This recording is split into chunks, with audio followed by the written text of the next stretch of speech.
buộc xạo dài lên quá. Đúng rồi. Bài cuối rồi chúng ta vỗ tay theo nhạc đúng không ạ?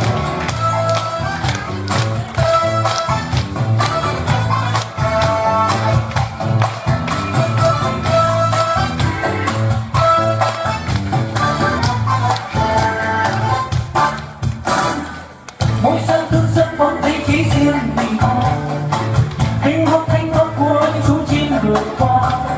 Ngày vui lại lên sao lòng thấy vui đến lạ thường. Ngày em rời xa tôi chỉ thấy trái đất ôi sao buồn tênh.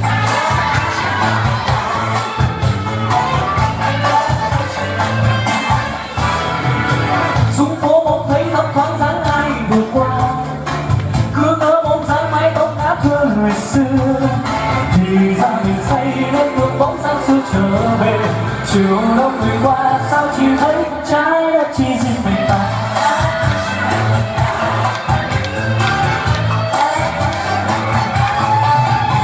Nụ hôn chưa ngọt môi chân rời mong em lòng nhớ, bàn tay buông rời mong anh rơi nghe.